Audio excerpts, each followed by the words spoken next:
Air conditioning spread the coronavirus to 9 people sitting near an infected person in a restaurant in China, researchers say.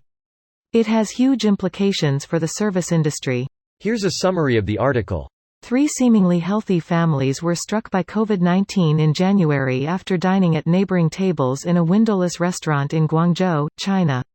In a potentially hopeful finding for the locked-down restaurant industry, none of the 73 other diners and 8 employees in the restaurant at the time got sick, the researchers added. Within 2 weeks, 4 of her relatives had also gotten sick, as did 5 other diners in 2 other families, who seemed to have no other connection except for their time in the restaurant. The restaurant industry has been hit hard by the pandemic.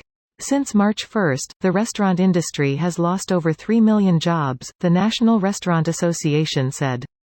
The researchers who studied the outbreak at the Guangzhou restaurant did not replicate the phenomenon in a lab, and they don't have other cases to compare it to, so their findings have to be taken with a grain of salt. A professor of infectious diseases at Vanderbilt University said the research letter was a good resource to help us understand what restaurant reopenings would look like. This post received a score of 30,000, with an upvote ratio of 93%. Here are the top comments in response to this article. Greater than existing regulations, like fire code occupancy numbers, could be used to set a maximum number, like 25% of usual occupancy, that could be safely served at any time, Horney said. The food service industry is already getting destroyed by the COVID-19 pandemic, and it looks like they won't be able to return to normal anytime soon. Yeah, a lot of places will lose less money by staying closed entirely than they would by opening up for only 25% of their usual crowd. I think this would be the case for most restaurants, honestly. Restaurant owner here. It varies from business to business, but full-service restaurants will absolutely stay closed rather than open at 25%. It varies is the economist answer. If at 25% operations businesses cannot cover their variable costs, then staying closed is the right decision.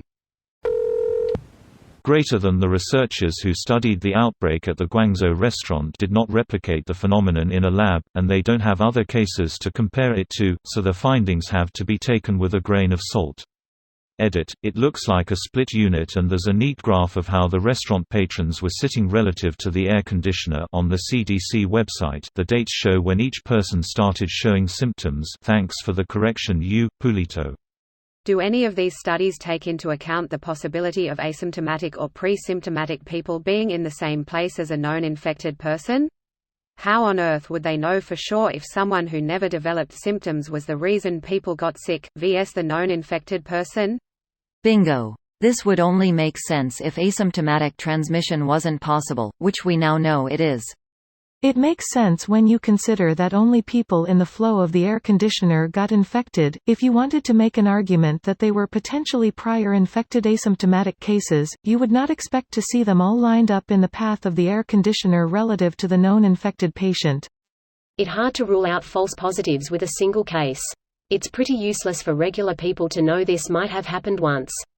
A researcher might say, hey, here is one possible explanation for some unexpected data, but people will hear, this definitely happened and will happen to you soon. Some of these makeshift COVID wards will have identical AC setups and can serve as natural experiments. The way this title is presented potentially misleads the reader. The air movement created by the air conditioner is implicated. The air handler and ductwork is not. One is common sense, but yes, definitely has serious implications for the service industry. The other is speculation for which we don't have evidence yet. Watching the data coming from the cruise ships and hospitals in the coming months and years for that. This video was automatically created by Reddit to speech. The article and comments in this video were selected from Reddit according to their upvotes, and any paraphrasing was performed by smmry.com, without any human intervention.